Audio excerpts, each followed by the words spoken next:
పితా పుత్ర పవిత్రాత్మ నామమున ఆమెన్. క్రీస్తు ప్రభునియందు ప్రియ దేవుని బిడలారా, సహోదరి సహోదరులారా, యాత్ర, జూబిలీ యాత్ర, కనాను యాత్ర, ఇది మనందరి పరలోకపు యాత్ర అనే ఈ శీర్షికతో ఈ జూబిలీ ధ్యాన వడకములో ఒక్కొక్క రోజు మంచి మనసుతో అందించబడుతున్నటువంటి ఈ వాక్కు పరిచర్యలో మీరందరూ కూడా పాలు పంచుకుంటూ యాత్రలో నిరీక్షణతో కలిసి ప్రయాణిస్తున్న ఈ శ్రీసభ ప్రయాణికులమైన మనమందరము ఒక్కో అడుగు ముందుకు వేసుకుంటూ లక్ష్యం వైపు, గమ్యం వైపు కదులుతున్నారని ఆశిస్తూ ఈరోజు 21వ రోజు ధ్యానాంశానికి మీ అందరినీ ప్రేమతో ఆహ్వానిస్తూ ఉన్నాను. ఈరోజు 21వ రోజు మన ధ్యానాంశం, ప్రయాణంలో ఆయన తట్టగా మనమందరము తెరిచే వాళ్ళముగా ఉండాలి. మనల్ని నడిపించే మన నాయకుడు, మన నావికుడు అయిన ప్రభువు అనుదినము మనల్ని తడుతూ ఉన్నారు. మన హృది తలుపులు తడుతూనే ఉన్నారు. ప్రయాణంలో మన అడుగులు తడబడుతూ ఉన్నప్పుడు మనల్ని తట్టుతూ, ఇదిగో బాబు, నీవు ప్రయాణములో అటూ ఇటూ ఊగిసలాడుతున్నావు, జాగ్రత్త. నీవు ప్రయాణములో తడబడుతున్నావు, సరిచేసుకో. నీవు ప్రయాణములో దారి తప్పుతున్నావు, జాగ్రత్త అని మనల్ని ఎప్పుడప్పుడు ప్రభు తట్టుతూ ఉంటుంటే మనము నిద్ర మేల్కొని ఆయన తట్టగా ఆయన కోసం ద్వారము తెరిచే వాళ్ళమై ఉండాలి. ఆయన యొక్క హెచ్చరికలను, ఆయన యొక్క మందలింపులను ఆయన సరిచేసేటప్పుడు ఆయన కోసం ద్వారము తెరిచి, ఆయన తట్టగా తలుపు తెరిచి జీవితాన్ని సరిచేసుకొని, తడబడే మన అడుగులు సరిచేసుకొని లక్ష్యం వైపు, గమ్యం వైపు మనం ముందుకు వెళ్ళే వాళ్ళముగా ఈ ప్రయాణంలో ఉండాలని ఈరోజు దేవుడు ఒక ప్రత్యేకమైనటువంటి స్థలములో నాటి ఇజ్రాయెల్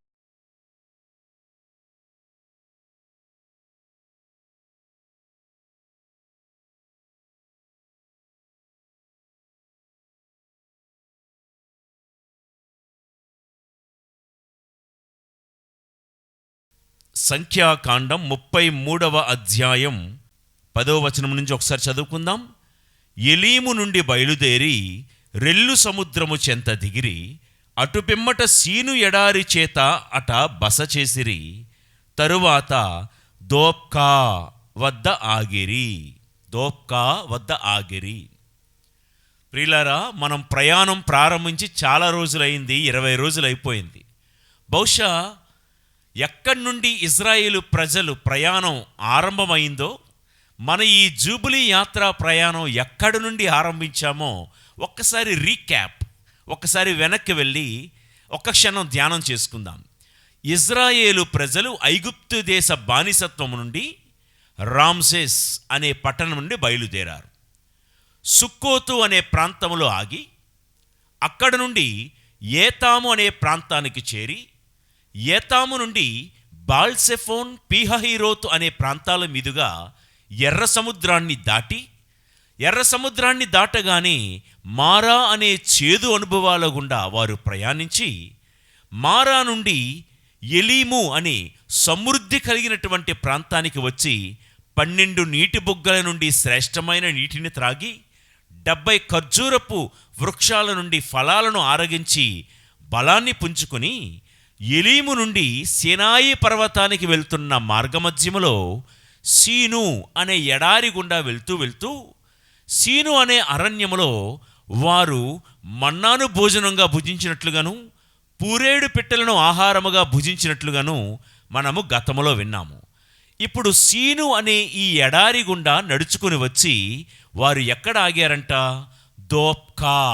దోప్కా అనే ప్రాంతంలో ఆగారు.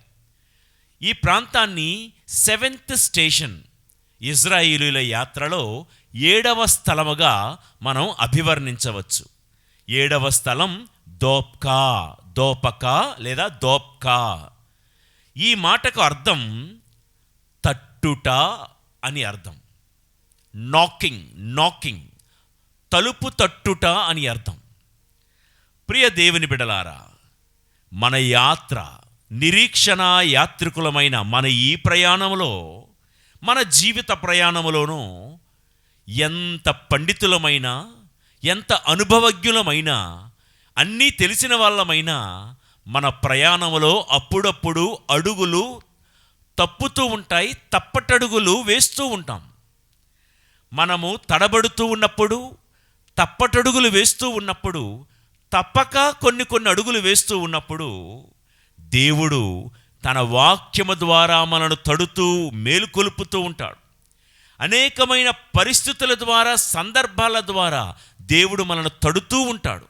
అనేక మంది వ్యక్తుల ద్వారా, బోధకుల ద్వారా, వాక్కు పరిచర్య ద్వారా, ఇటువంటి రిట్రీట్ల ద్వారా దేవుడు తట్టుతూ, ఇదిగో జాగ్రత్త, ప్రయాణములో మీ అడుగులు తడబడుతూ ఉన్నాయి, ప్రయాణములో మీరు తప్పటడుగులు వేస్తున్నారు, జాగ్రత్త అని ఆయన ప్రతిసారి తన వాక్యము ద్వారా మన జీవితాన్ని తట్టుతూనే ఉన్నాడు. ఆయన తడుతూ ఉన్నప్పుడు మనము మేల్కొనాలి, స్పందించాలి. ఆయన తట్టేటప్పుడే మనం మేలుకోవాలి, కానీ మనకు నచ్చినప్పుడు, మనకు తోచినప్పుడు, మేము ఖాళీగా ఉన్నప్పుడు మేము స్పందిస్తామండి. మీరు ఇప్పుడు తట్టారు కానీ మీరు లైన్లో ఉండండి, లోకంలో మాకు చాలా పనులు ఉన్నాయి, లోకంలో చాలా వ్యవహారాలు ఉన్నాయి, చాలా బాధ్యతలు ఉన్నాయి, మేము బిజీగా ఉన్నాము, మేము ఇది ఖాళీ లేదు అని ఆయన తట్టుతూ ఉన్నప్పుడు ద్వారము తెరవకుండా పోస్ట్పోన్ చేయవద్దు. ఆయన తట్టేటప్పుడే ద్వారాన్ని తెరిచి స్పందించే వాళ్ళముగా మనం మారాలి. దర్శన గ్రంథం 3వ అధ్యాయంలో మనందరికీ పరిచయమైన ఒక మాట చదువుతాను, వినండి.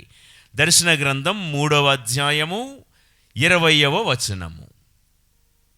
వినుము, నేను ద్వారము వద్ద నిలిచి తలుపు తట్టుచున్నాను. ఎవరైనను నా స్వరమును విని తలుపు తెరిచినా లోనికి వత్తును, వానితో భుజింతును, అతడును నాతో భుజించును. ద్వారం వద్ద నిలిచి తలుపు తట్టుతూ ఉన్నాడు ఆయన. ఎవరినైనా, అది ఏ జాతి వారినైనా, ఏ కులపు వారినైనా, ఏ సంఘస్థులనైనా. మా క్యాథలిక్ చర్చి వాళ్ళనే దేవుడు తలుపు తడతాడు, మా బ్యాప్టిస్ట్ సంఘం వాళ్ళనే లేదా మా పెంతుకోస్తు సంఘం వాళ్ళనే దేవుడు తడతాడు అంటే కాదండి. క్రీస్తును ఆరాధించే ప్రతి ఒక్కరి గుండె తలుపులు దేవుడు తడుతూనే ఉంటాడు. విశ్వాసులమైన మన తలుపులే కాదండి, తప్పు చేస్తే వాళ్ళు ఏ మతస్థులైనా, ఏ ప్రాంతీయులైనా, ఏ విశ్వాస సంబంధులైనా వారి తలుపు దేవుడు తడుతూనే ఉంటాడు. ఇదిగో మీరు అధర్మంగా జీవిస్తున్నారు, మీరు అన్యాయంగా బ్రతుకుతున్నారు, మీరు అనైతికంగా, అలైంగికంగా బ్రతుకుతున్నారని ప్రతి క్షణం దేవుడు తలుపు తడుతూ మనల్ని హెచ్చరిస్తూనే ఉంటున్నాడు. అందుకే విన్నారు కదా, వినుము, వినుము. ద్వారం వద్ద నిలబడి ఆయన తట్టే ఆ తలుపు చప్పుడు, ఆయన తట్టే ఆ స్వరాన్ని మీరు వినండి అని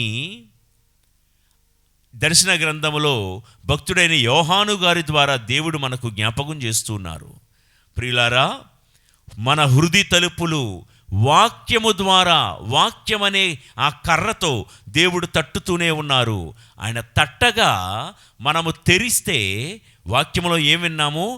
ఆయన వచ్చి మనతో భోజనం చేస్తారు, మనము కూడా ఆయనతో భుజింతుము. నూతన నిబంధన గ్రంథం గ్రీకు భాషలో వ్రాయబడిన గ్రంథం మీ అందరికీ తెలిసిందే. భుజింతును అన్న మాటకు 3 రకాల అర్థాలున్నాయి గ్రీకు భాషలో.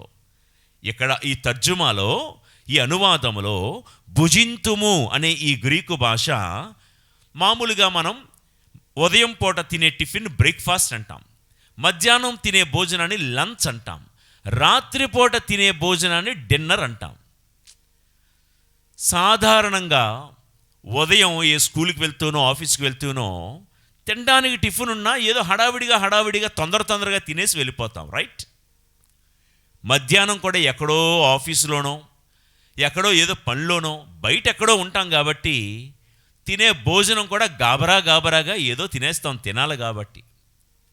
కానీ రాత్రిపూట ఇంటికి వచ్చేటప్పుడు ఇంట్లో ఉంటాం, ఖాళీగా ఉంటాం, హాయిగా ఉంటాం. ఇంట్లో అందరితో ఉంటాం కాబట్టి ఆ భోజనం చాలా నింపాదిగా, నెమ్మదిగా టైం తీసుకొని అందరితో కలిసి మాట్లాడుకుంటూ మనం భోంచేస్తాం. నేను చెప్పే మాట ఏంటంటే, ఉదాహరణకి ఉదయం తినే టిఫిన్కి 10 నిమిషాలు తీసుకున్నాం అనుకుందాం. మధ్యాహ్నం తినే భోజనానికి ఒక పావు గంట తీసుకుందాం అనుకున్నాం. రాత్రి భోజనానికి ఒక అరగంట సమయాన్ని తీసుకుంటాం, ఖాళీగా నింపాదిగా తింటాం కాబట్టి. గ్రీకు భాషలో ఈ బ్రేక్ఫాస్ట్ని అక్రటస్మా అని పిలుస్తారు. ఊరకనే జనరల్ నాలెడ్జ్ కోసం బ్రేక్ఫాస్ట్ని అక్రటస్మా అంటారు. లంచ్ని అరిస్టాన్ అంటారు. మరి రాత్రి భోజనం చేసే డిన్నర్ని డయపాన్ అంటారు. పాన్ కిల్లి అనేది దీని నుంచి వచ్చిందేమో, డయపాన్ అంటారు. ఇక్కడ వినుము, ఆయన ద్వారం వద్ద నిలబడి తలుపు తట్టుతున్నాడు. తలుపు తెరిస్తే ఆయన వచ్చి మీతో భోజనం చేస్తాడు, మీరు కూడా ఆయనతో భోజనం చేస్తారు. భోజనం చెయ్యడం అనే ఈ గ్రీకు మాట అక్కడ వ్రాయబడింది డయపాన్.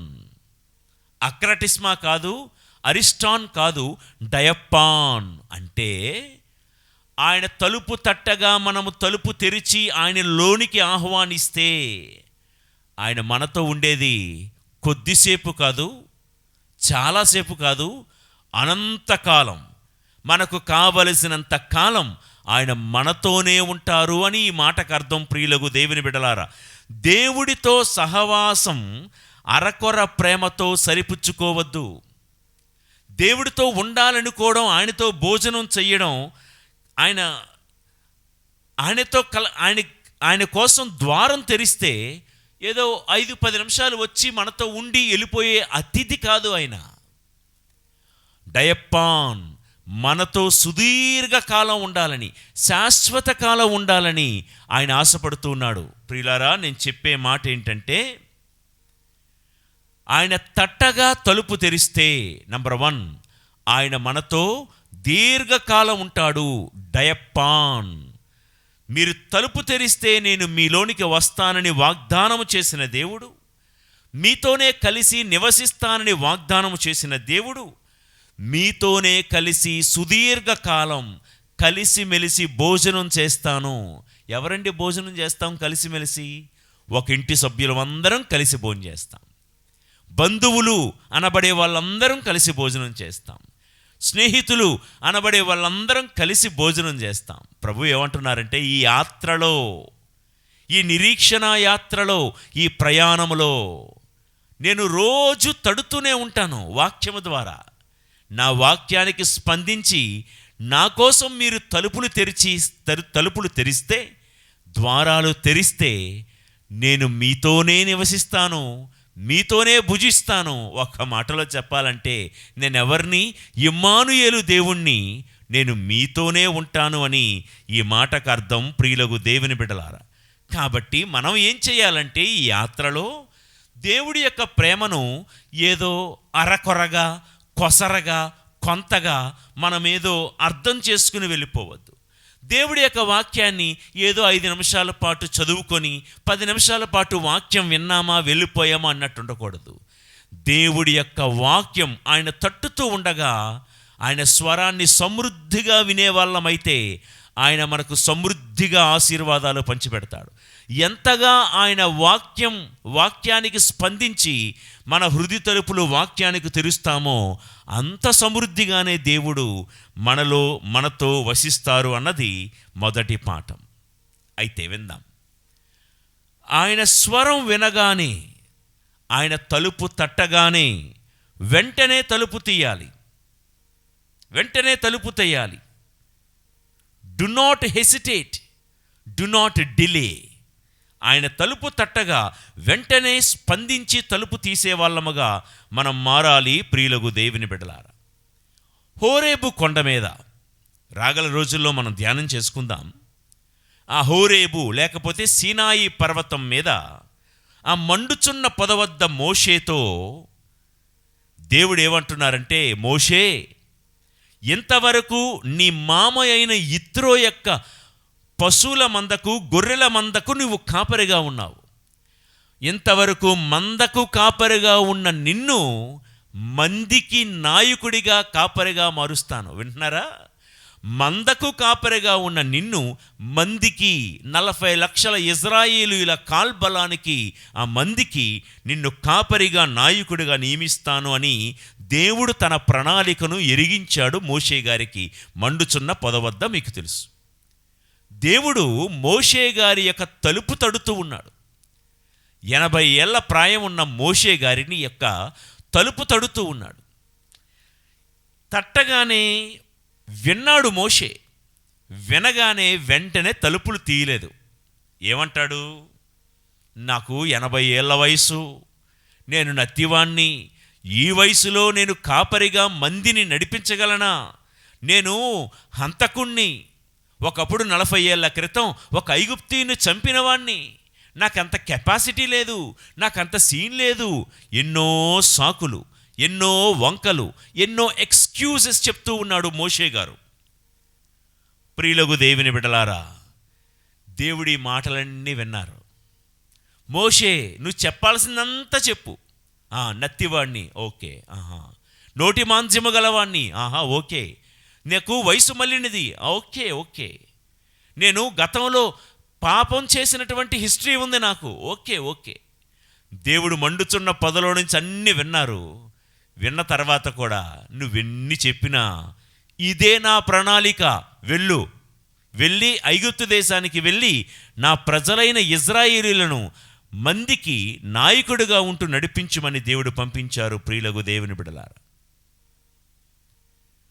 మోషే యొక్క హృది తలుపులు మండుచున్న పొదలో నుండి దేవుడు తట్టుతున్నట్లుగా దివ్య ప్రసాద మందసములో నుండి ప్రతి క్షణం దేవుడు మన తలుపులు తడుతూనే ఉన్నారు. దేవుని బలిపీఠం మీద నుండి వినిపించబడే ఆ ప్రసంగము ద్వారా, ఈ వాక్కు పరిచర్య ద్వారా దేవుడు ప్రతి క్షణం మన తలుపు తడుతూనే ఉన్నాడు.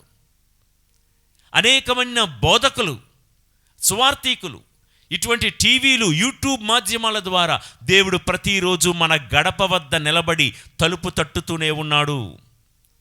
మోషేలాగా మనం కూడా సాకులు, వంకలు, ఎక్స్క్యూజెస్ చెప్పుకుంటూ ఆయన స్వరం వినబడుతూ ఉన్నా స్పందించకుండా, మేల్కొనకుండా, రెస్పాండ్ కాకుండా, తట్టే దేవుడి కోసం ద్వారాలు తెరవకుండా కాలయాపన చేస్తున్నామేమో. ఒక్కసారి ఆత్మ పరిశీలన చేసుకుందాం. ఏవండి, మనం చెప్పే సాకులు, వంకలు, మనకున్న ఇబ్బందులు, సమస్యలు, ఎక్స్క్యూజెస్ దేవుడికి తెలియదా? మోషే హంతకుడని దేవుడికి తెలియదా? మోషేకు ఉన్నటువంటి బలహీనత, ఆ నోటి మాంద్యం దేవుడికి తెలియదా? మోషేకు ఉన్నటువంటి ఆ శరీరములో ఉన్న సత్తువ దేవుడికి తెలియదా? మన బలహీనతలు దేవుడికి తెలుసు. మన గతమేంటో దేవుడికి తెలుసు. మన ఇంటి పరిస్థితి ఏంటో, స్థితి ఏంటో, మనకున్న సమస్యలేంటో, ఇబ్బందులేంటో ఆయనకు తెలుసు. అయినా సరే మోషేతో అంటున్నాడు, మోషే, నేను తట్టేది, నువ్వు తెరవాలి. అంతే, దేవుడికి కావాల్సింది అదే. మనం ఇంజనీర్లమైన, డాక్టర్లమైన, కలెక్టర్లమైన, కండక్టర్లమైన, గురువులమైన, విశ్వాసులమైన ఎవరైనా మన స్థితి, మన పరిస్థితి, మన వాతావరణం ఎటువంటిదైనా ఆయన తట్టగానే స్పందించి ఆయన కోసం ద్వారాలు తెరిచేవారముగా ఉండాలి. ఇదే దోప్కా అంటే తట్టుట అని అర్థం. ప్రియులకు దేవుని బిడ్డలారా, అయితే వెంటనే మోషే గారు కొన్నిసార్లు కొంతసేపు తటపటాయించాడు, తడబాటు అయ్యాడు, కాసేపు తాత్సారం చేశాడు, అంటే ఆలస్యం చేశాడు. అయినా ఇదే నా ప్రణాళిక, నువ్వు తెరవాల్సిందే అని మండుచున్న పొదలో నుండి దేవుడు అంటే ద్వారాలు తెరిచాడు, చెప్పులు విడిచాడు, సాష్టాంగపడి దేవుణ్ణి ఆరాధించాడు. ఇక నాయకుడిగా మారిపోయాడు. ప్రియులకు దేవుని బిడ్డలారా, నేను మీతో చెప్పే మాట ఏంటంటే, ఆయన తట్టగా ద్వారాలు తెరిచేయాలంటే ఏదో మన ఇంటి తలుపులు తెరిచేసినంత ఈజీ కాదండి. ద్వారాలు తెరవక ముందు, మోషే స్పందించకముందు చేసినవేంటంటే, ఆయన తన పాదరక్షలు విడిచి సాష్టాంగపడి ఆరాధించాడు. ప్రియులారా, మన జీవితంలో మోషే చెప్పులు విడిచినట్లుగా మనం కూడా విడిచిపెట్టాల్సినవి చాలా ఉన్నాయండి. ఆయన తట్టగా ద్వారం తెరవాలి అని గుండెల నిండా గంపెడంత ఆశ మీకు నాకు ఉండొచ్చు. ఆయన కోసం తలుపు తెరవక ముందు మోషేలాగా మనం చేయాల్సింది ఏంటంటే చెప్పులు విడవాలి, కోపాన్ని విడవాలి, అసూయ, స్వార్థం అనే చెప్పులు విడాలి. మనకున్న కామ, క్రోధ, మదమాశ్చర్యాలను అణిచివేసుకుని విడిచిపెట్టాలి. చెడు స్నేహాలు, చెడు పరిచయాలు, అపవిత్రమైన కోరికలు, ఆలోచనలు, వాంఛలు వదిలిపెట్టాలి. చెడు స్నేహాలు, చెడు పరిచయాలు అనే చెప్పులు విడిచిపెట్టాలి. చెడు మాటలు, బూతు మాటలు, చెడు సహవాసం విడిచిపెట్టాలి. గ్రూపు రాజకీయాలు, కుల రాజకీయాలు వదిలిపెట్టాలి.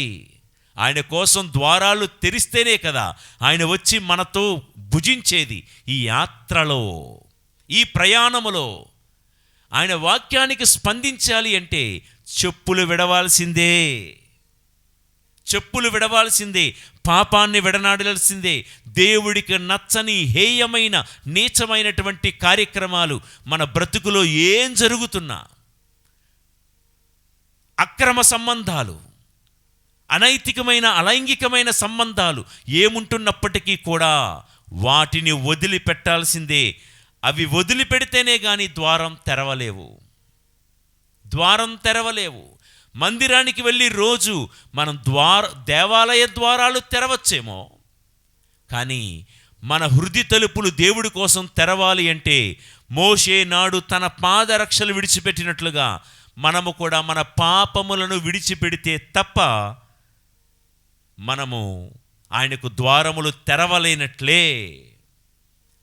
ద్వారములు తెరిచి పాదరక్షలు విడిచి సాష్టాంగపడిన ఈ మోషేకు దేవుడు ఏం చేశాడో చూడండి.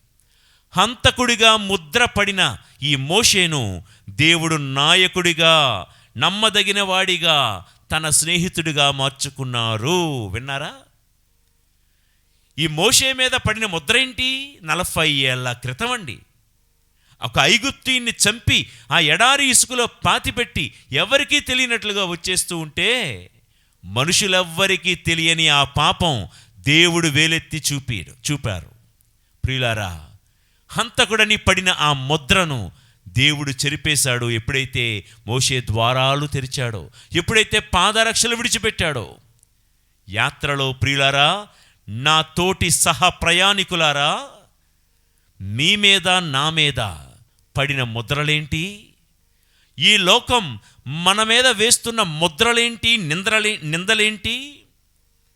మన మీద ఈ లోకం ఏ ముద్ర వేసినా, మనము లంచగొండి వారమనో, త్రాగుబోతు వారమనో, అపవిత్రమైనటువంటి వ్యక్తిత్వం కలిగిన వాళ్ళమనో, మనం అదనో ఇదనో, లోకం మన మీద ఎలాంటి పుకార్లు, నిందలు, విమర్శలు వేస్తున్నా ప్రతి ముద్రను, ప్రతి నిందను చెరిపే దేవుడు మన ప్రయాణములో మనకు తోడుగా ఉండి నడిపిస్తున్న మన ఆరాధ్య దైవమైన యేసు ప్రభువు. ప్రియులగు దేవుని బిడ్డలారా, ఎలాంటి ముద్రలైనా, ఎలాంటి నిందలైనా చెరిపేసే దేవుడు ఆయన.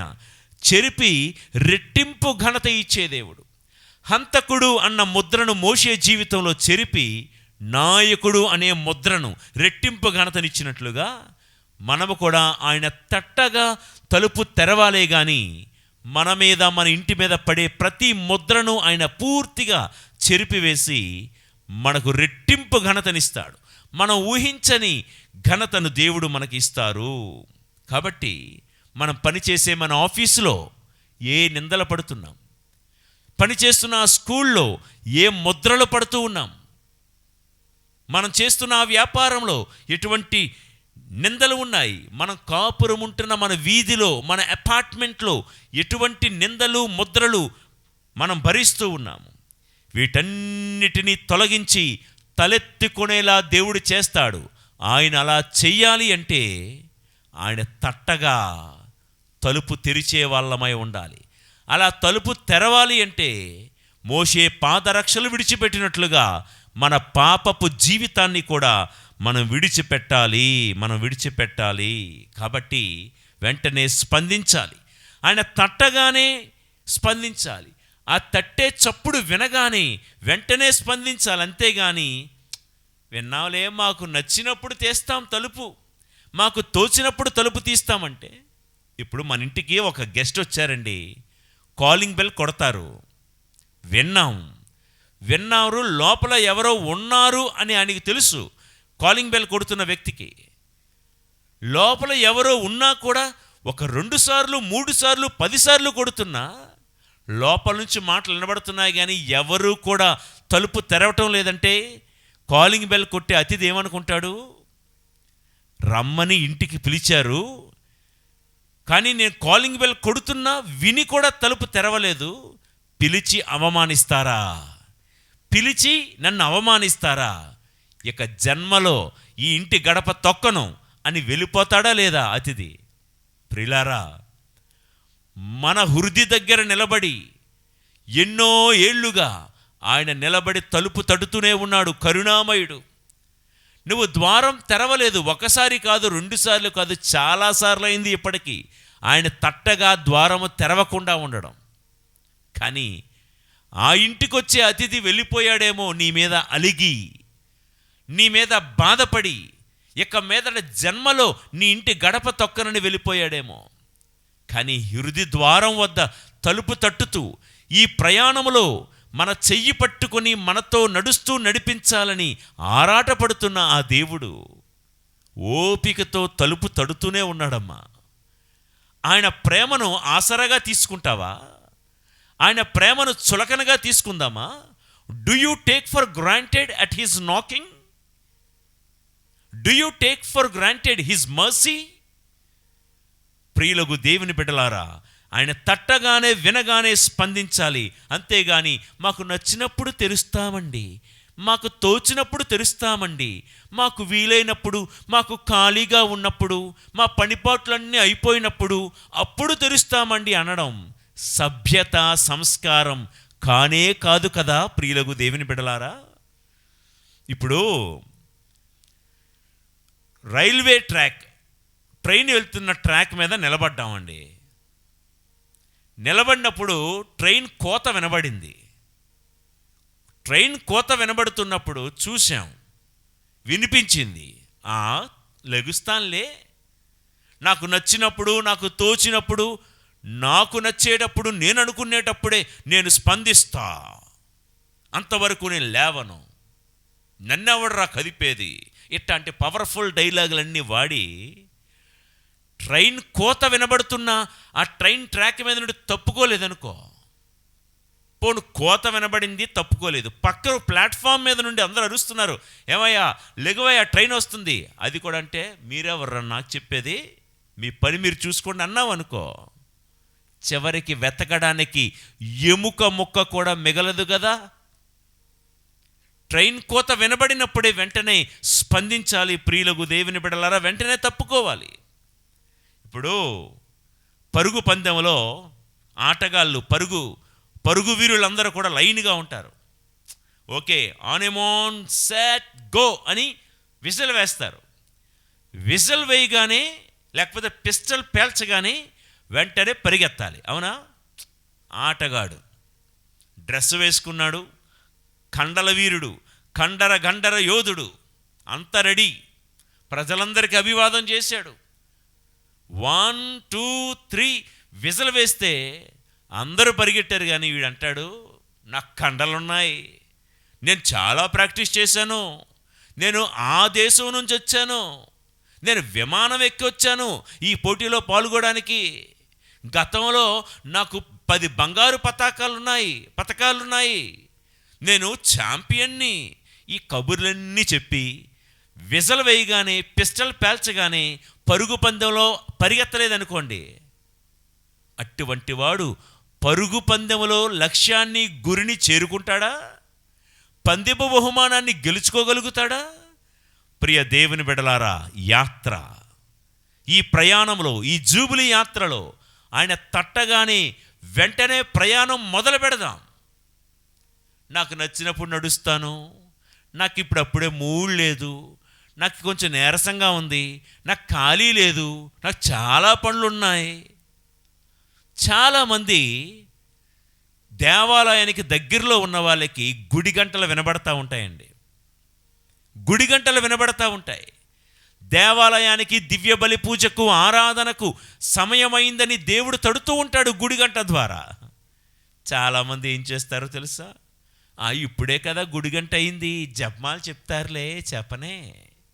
జపమాలు అయిన తర్వాత నెమ్మదిగా వెళ్దాం. లేదా అగో దేవాలయంలో పూజ 6:30కి లేకపోతే 7 గంటలకి కదా, 6:30 అంటారు కానీ ఫాదర్ గారు ఎప్పుడూ 6:30కి వెళ్ళరు. ఫాదర్ గారు ఈ పావుతకు 7కో 7 గంటలకో పీఠం ఎక్కుతారు కాబట్టి ఆయన లేటుగా వస్తారు, మనం కూడా లేటుగా వెళ్దాం. ఇది చాలామంది యొక్క తీరు. ఆయన గారు లేటుగా పీఠం ఎక్కుతున్నారని మనము కూడా లేటుగా దేవాలయానికి వెళ్దామా? అక్కడ గుడి గంట కాదు,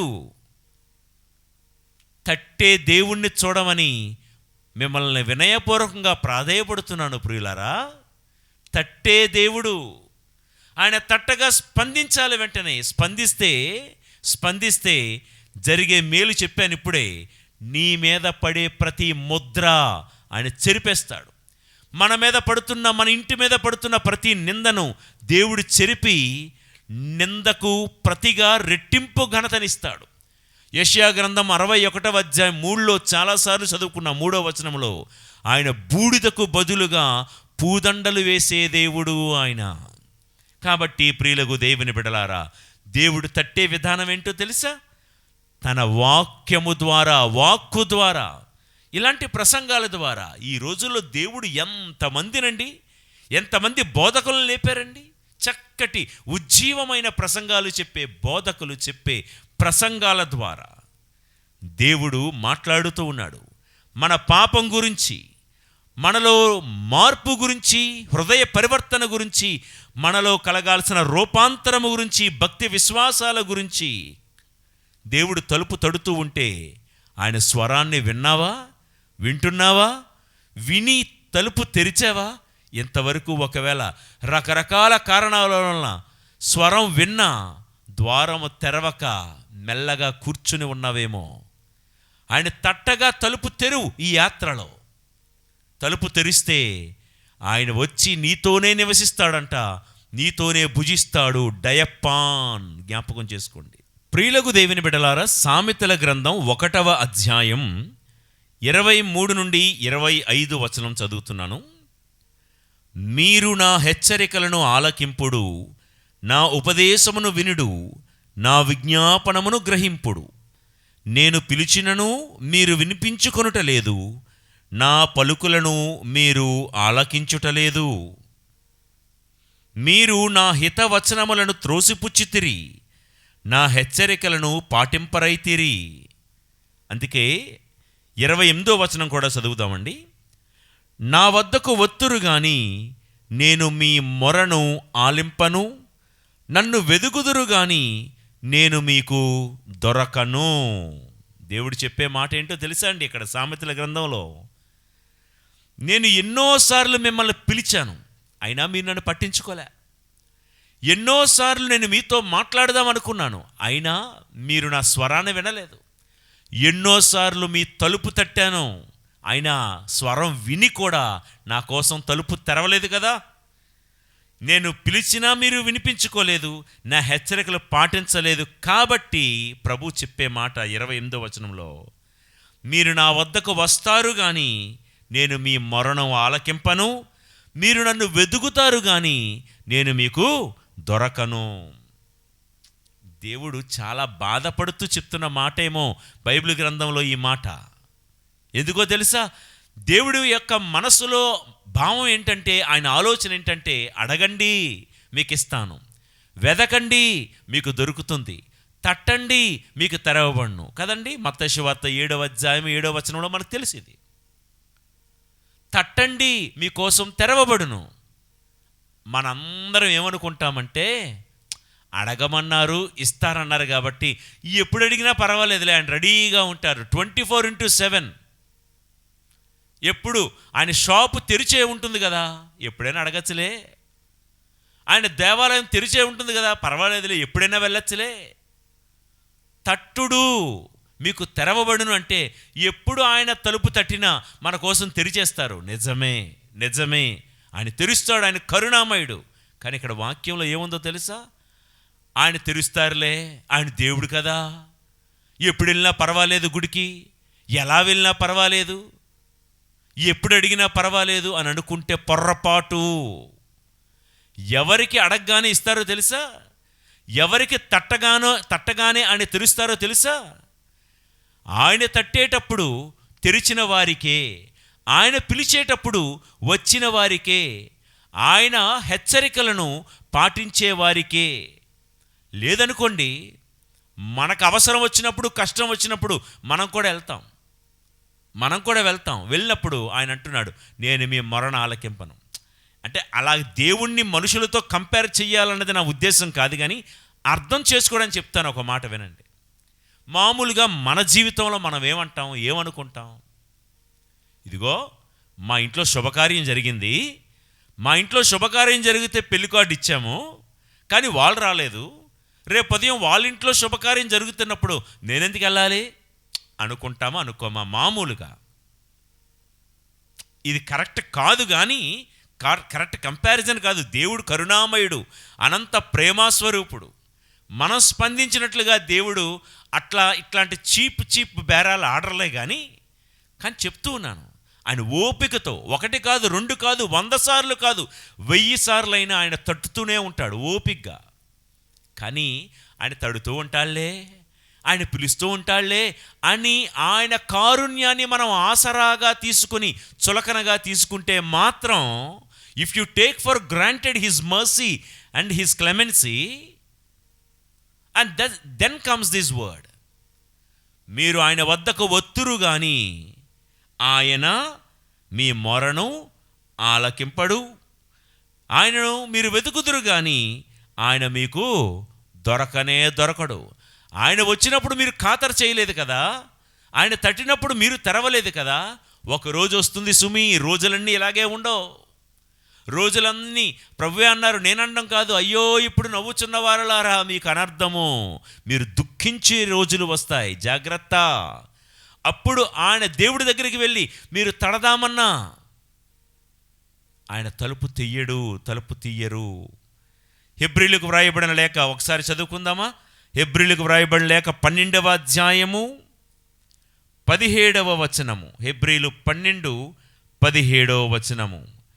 తరువాత అతడు తన తండ్రి దీవెనలను పొందగోరినను నిరసింపబడినని మీకు తెలియను, తానొనర్చిన వానిని దిద్దుకొనుటకు కన్నీటితో వెదికినను అతడు మార్గమును కనుగొనలేకపోవుటయే దానికి కారణము. ఏంటంట? మనిషి తాను ఒనర్చిన వానిని దిద్దుకొనుటకు. గతంలో ఇప్పుడు ఉదాహరణకు ఉన్నామండి, ఏవేవో తప్పులు చేసేసుకుంటూ, ఏవేవో పాపకార్యాలు చేసేసుకుంటూ, దొరికితేనే దొంగ కదా, దొరకనైనంత వరకు దొరనే కదా, ఎవరు నన్ను కనిపెట్టడం లేదు, నన్ను గుర్తించటం లేదు, ఎవరికైనా తెలిసినా ఎవరు నన్ను అనేది అని తప్పు మీద తప్పు చేసేసుకుంటూ పోతున్నాం. దొరకటం లేదు కదా, ఎవరు నన్నేమి అనటం లేదు కదా. కానీ నీ మనస్సాక్షిని హెచ్చరించటం లేదా? నువ్వు మాట్లాడే తప్పు, నువ్వు చూస్తున్న తప్పు, నువ్వు చేస్తున్నది తప్పు, నువ్వు వెళ్తున్న చోటు తప్పు అని నీ మనస్సాక్షి గద్దించని సందర్భాలు ఏవైనా ఉన్నాయా? నేను నా వాక్యాన్ని ఇప్పుడు వింటూ ఉండగా దయచేసి సమర్థించుకోవడానికి ప్రయత్నించుకో. నువ్వు ఒక్కడవే ఒంటరిగా వాక్యం వింటున్నావు కదా, నువ్వు తప్పు చేసినప్పుడు నీ మనస్సాక్షిని ఎప్పుడు గద్దించలేదా? ఆ గద్దింపే దేవుడు తట్టడం. దేవుడు నిన్ను గద్దించినప్పుడు, హెచ్చరించినప్పుడు ఖాతరు చేయలేదు. తప్పు అయిపోయిన తర్వాత, జీవితమంతా నాశనం అయిపోయిన తర్వాత, ఇప్పుడు ఆ వ్యక్తి అంట తన్ను తాను దిద్దుకొనుటకు కన్నీటితో వెతుకుతున్నాడంట. దేవా నాకు దారి చూపించు, దేవా నాకు మార్గం చూపించు, దేవా ఈ సమస్యల సుడిగుండంలో నుండి నన్ను బయటకు లాగే, దేవా ఈ సమస్యలకు పరిష్కారం చూపవా అని కన్నీటితో వెదికినను అతడు మార్గము కనుగొనలేడు. వాక్యం చాలా క్లియర్ అండి. ఎందుకయ్యా ఎందుకు ఇంత కన్నీటితో వెతుకుతున్నా చాలామంది చూస్తాం. కన్నీటితో వెతుకుతూ ఉంటారు. దేవా, మాకున్న కష్టాలకు మార్గం చూపు, ఉన్న సమస్యలకు పరిష్కారం చూపు, మా ముందున్న ప్రశ్నలకు జవాబులు దయచేయి.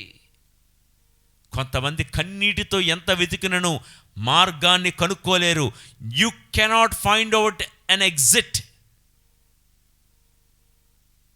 ఎందుకో తెలుసా ప్రియులారా, దేవుడు మనకు అవకాశం ఇచ్చినప్పుడు మనం స్పందించలేదు. ఆయన తట్టినప్పుడు మనము ద్వారము తెరవలేదు. అక్కడ చెప్పే మాట ఏంటంటే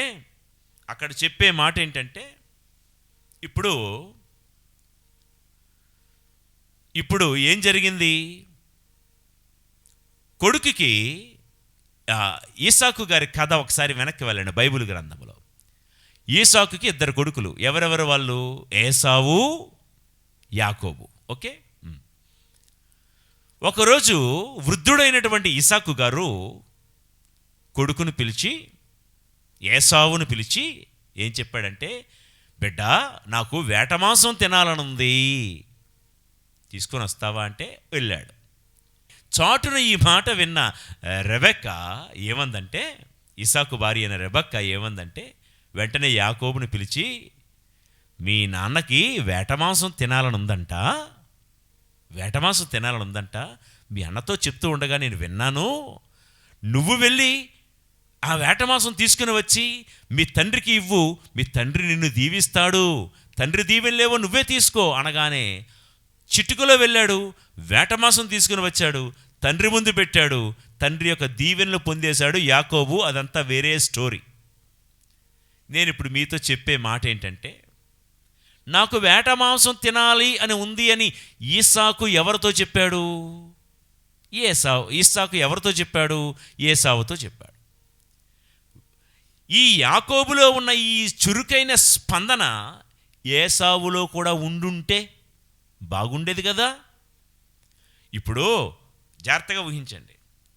ఇప్పుడు నేనున్నానండి, డైరెక్ట్గా ఈసాకును అనుకోండి, నన్ను డైరెక్ట్గా ఏసావుతో డైరెక్ట్గా చెప్పాను. ఈ మాట విని ఆ రెబెక్క యాకోబు ఎక్కడో ఉంటే పిలిపించి యాకోబుతో చెప్పడం, ఈలోగా ఏసావులో గనక చురుకుంటే ఆల్రెడీ అడవికి వెళ్ళిపోయి ఆల్రెడీ జంతువును వేటాడేసేవాడు. ఈ గ్యాప్లో ఎవరు? రెబెక్క యాకోబుతో చెప్పే గ్యాప్లో చురుకైన వాడైతే, స్పందించే విషయంలో మెలకువ చురుకుదనం ఉన్నవాడైతే ఏసావు ఈలోగా వేటాడి తెచ్చేసేవాడు. యాకోబు ఇంకా బయలుదేరక ముందే వెళ్ళి తెచ్చేసేవాడు. దావీదులో ఉన్న చురుకుదనం గుర్తొస్తుంది కదా. సౌలు ఏమడిగాడంటే 1000 మంది ఫిలిస్తీన్ల యొక్క చర్మాగ్రాలు అడిగాడు.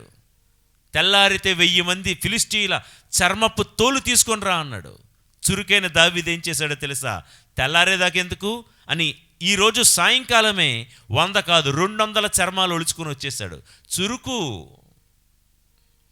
ప్రియులకు దేవుని బిడలారా, అయితే వినండి, ఏసావులో తండ్రి కోరికకు స్పందించే చురుకుదనం లేదు. తండ్రి ఒక కోరికతో ఏసావు తలుపు తట్టాడు. పెద్ద కొడుకు కదా, జ్యేష్ఠ కుమారుడు కదా అని స్పందించలేదు. యాకోబు వెళ్ళాడు, చురుగ్గా వెళ్ళాడు, వచ్చాడు, వేట మాంసం కోశాడు, వండాడు, పెట్టాడు, తినేయడం కూడా అయిపోయింది. ఇంకా రాలేదు ఏసావు. వింటున్నారా? అంటే నేను చెప్పే మాట ఏంటంటే, ఏసావులాగా దేవుడు మొట్టమొదటిగా తట్టేది మనల్నే. జ్ఞాన స్నానము ద్వారా ఆయన జ్యేష్ఠ పుత్రులు మనం అందరం ఒక రకంగా. ముందు ఆయన తట్టితే మన తలుపే తడుతున్నారండి. జ్ఞాన స్నానము ద్వారా క్రీస్తు రక్తములో కడగబడిన మన తలుపే ఆయన తడతారు. కానీ ఏసావులాగా నేటికి తలుపు తీయకుండా ఉండిపోయామేమో. దోప్కా అనే ఈ ప్రాంతంలో ఆలోచన చేసుకోవాలండి. యాత్రలో ఓకే, అందరితో పాటు యాత్ర సాగించాం. వాక్యానికి దేవుడు ఎప్పటి నుంచో వాక్యము ద్వారా తలుపు తడుతూ ఉంటే ఆలస్యం చేసిన ఏసావు ఏమైందో తెలుసా? చివరికి తన జ్యేష్ఠాధికారాన్ని కోల్పోయాడు. జ్యేష్ఠాధికారాన్ని కోల్పోవడం మాత్రమే కాదు, తండ్రి యొక్క దీవెనలు కూడా కోల్పోయాడు. నా బాధ ఏంటంటే, నా ప్రార్థన ఏంటంటే, ఈ యాత్రలో ఉన్న నేను కానీ మీరు కానీ ఏసావులాగా తడబడితే, తాత్సారం చేస్తే, ఆలస్యం చేస్తే ఎక్కడ తండ్రి యొక్క దీవెనలు కోల్పోతామేమో. ఏసావును తప్పి యాకోబు దీవెనలు పొందుకున్నట్లుగా ఈ యాత్రలో ఏ దీవెన మనల్ని తప్పిపోకుండా దేవుడు కాపాడునుగాక. ఏసావులాగా లేటు చేయకుండా, జాగు చేయకుండా వెంటనే స్పందించే వాళ్ళముగా మనం ఉండాలి. ఏసావు అనుకొని ఉంటాడు, నాన్న అడిగాళ్లే, ఇప్పుడప్పుడే వేటకెందుకు వెళ్ళడం, నాకు నచ్చినప్పుడు వెళ్తాను, నాకు తోచినప్పుడు వెళ్తాను, లేదా మరొక అడుగు ముందుకేసి ఆలోచిద్దాం. ఒక మంచి జంతువు చిక్కుంటుంది ఏసావుకి. కానీ అనుకోని ఉంటాడు ఏసావు ఏమని, ఇది నా కష్టం కదా, నేను కష్టపడి వేటాడాను కదా, ఇంత మంచి వేట మాంసం నాన్నకెందుకు ఇచ్చేయడం, ముందు ఈ బెస్ట్ ఈ శ్రేష్టమైన వేట మాంసం, ఇది బాగా క్రొవ్వు ఉంది కదా, ముసలోడికి ఎందుకు ఇంత క్రొవ్విన మాంసం, ముసలోడికి ఏదో మామూలు సాదా మాంసం పెట్టేస్తే సరిపోతుందిలే అని క్రొవ్విన మాంసం మనోడు యాత్రలో తినడంలోనే బిజీ అయిపోయాడు, లేట్ అయిపోయాడు. నా మాట వింటున్నారా ప్రియులారా? నిరీక్షణతో కలిసి ప్రయాణిస్తున్న యాత్రికులమైన మనం ఈ జూబిలీ యాత్రలో ఏసావులాగా తినడంలోనే కాలయాపన చెయ్యొద్దు. తిన్నామా, పడుకున్నామా, తెల్లారిందా అని ఎవరో అన్నట్లుగా దేవుడి రాజ్యం అంటే తినుట త్రాగుట కాదు. ఏసావు చేసింది ఇదే. తండ్రి తట్టాడు, కానీ ఎందుకు ఆలస్యం అయిపోయిందో, ఎందుకు జాగైపోయిందో. నువ్వు ఆలస్యం చేస్తే తండ్రి దీవించక మానడు, నిన్ను కాదు వేరే వాళ్ళని. ఆయన కరుణామయుడు, దీవిస్తూనే ఉంటాడు ప్రతి ఒక్కరిని. పొందుకోవలసిన వాడివి నువ్వు పొందలేకపోతున్నావంటే ఒక్కసారి మంచి మనసుతో నేను చెప్పే మాట వింటావా? నువ్వు చేసే ఆలస్యమే దానికి కారణమేమో. దేవుడు తడుతూ ఉన్నాడు, ఇగో ఉదయాన్నే వీలైతే 3 గంటలకు వేకువజామున లేచి కరుణ జపమాల చెప్పు. దేవుడిని తట్టలేదా? మనం ఏమంటామంటే ఉదయాన్నే లేచి వెంటనే మెలకు వచ్చేసింది. మెలకు వస్తే నువ్వు నిందించుకోకు, శపించుకోకు, నిద్ర పట్టలేదని. దేవుడు తట్టాడు నిన్ను. ఆ క్షణంలో ఒక 10 నిమిషాలు జపమాల పట్టుకో, ప్రార్థన చెయ్యి, ఒక 15 గంట సేపు చిన్న ప్రార్థన చెయ్యి, మళ్ళీ పడుకో. ప్రియులారా, never think that it is a disturbed sleep.